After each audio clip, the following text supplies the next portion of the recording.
Released in 2014, Subnautica shocked gamers all around the world with its beautiful biomes, creatures, and mysteries. It was simply awesome, but what made the game so good, and is it still worth to buy in 2023? To answer that, let me take you on the journey of the most passive-aggressive game in existence. So why was the game good? To put it in perspective, the reason people love this game so much is separated by three different aspects: the exploration, the story, and the ambiance. Let's begin with the exploration. The game thrives off its open world because if you don't explore it, you can't actually continue with the story. And trust me when I say, the story is definitely worth checking out. Now, even though the map is pretty big, the open world isn't necessarily boring. The game offers us a huge amount of biomes scattered throughout different sections of the map. They can go from the most specific and calmest biomes to the most hellish and dangerous ones. To put it in perspective, here's a few: the safe shallows, kelp forest, the grand reef, the mountains, and the worst of them all, the blood kelp zone. Now I know you may ask, alright, there's a lot of biomes, but why isn't it boring necessarily? You see, there's a certain charm in every biome you're in because the world is full of life. Every cave and every corner has something to it, something you can discover, and it isn't useless exploration. There are materials you need to obtain to continue with the story itself. So exploring the map is actually necessary if you want to complete the story. Now, the developers knew how to make the perfect world, and I mean there's everything from cute fish to dozens, and I mean dozens of jump scares.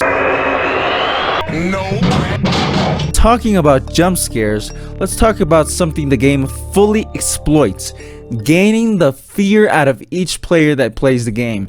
You see, the game plays a lot with this, and you don't necessarily have to have thalassophobia to experience this. The game plays a lot with your surroundings and the fear of the unknown. Now, let me put you in a situation. Let's say you're in the pitch dark, you can't see anything in a 2-foot radius, and you begin to hear screeching and moaning from unknown animals. Or let's say that screeching stops all of a sudden.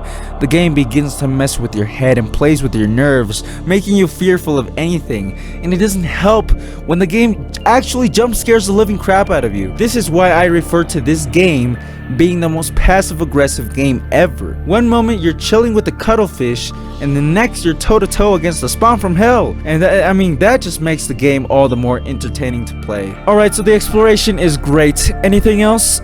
Yes, the game scatters materials all around the world, not only for the story, but to also permit you to build the biggest base you want, and many other crafting items. That alone is a pretty fun mechanic.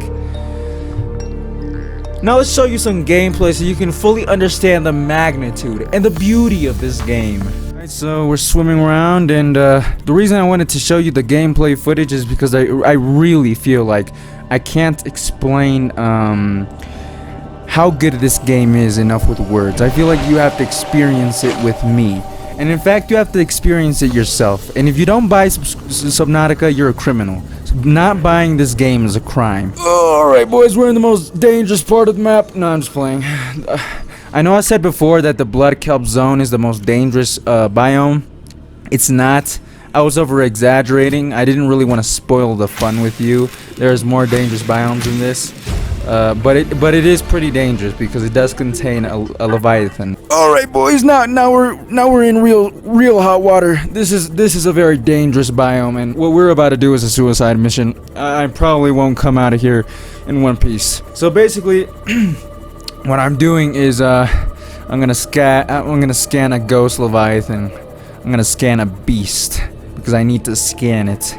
But and I mean, we have these really cool skeletal remains, probably from an ancient creature. Yeah. Alright, I don't know if I'm gonna live. I don't know if I'm gonna live. Man, dude, I just... God, just please. No! No! Get away! Get away! Get away, you dirty bastard! Scan it! Scan it! Scan! Scan! Dude, why is it taking so long? Alright, so that was the gameplay, and now let's talk about the story without really spoiling anything. We start off in a distant future. Humanity begins exploring the galaxy, building portals, and one of the ships that were creating these were mysteriously lost over a decade ago. Altera, the company that owns these portals, is now handing you a mission to look for the survivors of that ship.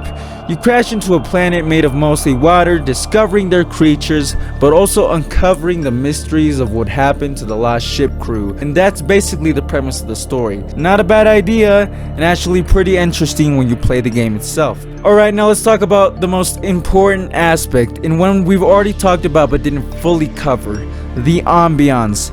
Man, did this game have vibes. And I mean, one moment you were chilling with a fish, and the next you were up against a Lovecraftian level threat. The game went from peaceful to straight up eerie at points, and don't get me started on the ecological dead zone. That thing's from straight up nightmares.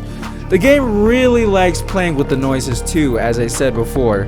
From peaceful fish noises to noises that could send a chill up your spine. The game was a masterclass on how to immerse its players. But as I said, the game didn't just have scary noises, it had really peaceful ones too, really depending where you are. And I mean, just look at the cuttlefish. How can you not love this guy? How can you not love this game? The game's map was overall very well designed and had very creative and immersive biomes filled with its own alien species and plants. So even if it was dead dark, it didn't lose immersion. Okay, alright, let's get into the answers here. Is the game still worth playing in 2023? Freaking obviously. What the freak are you doing? It's a crime to not buy this game. The exploration and the immersion is simply one of the best in video games in general. The story isn't even bad, and there's many things to do. The world itself is definitely worth checking out.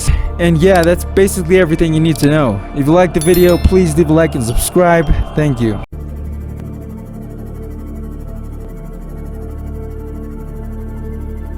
Detecting multiple Leviathan class life forms in the region. Are you certain whatever you're doing is worth it?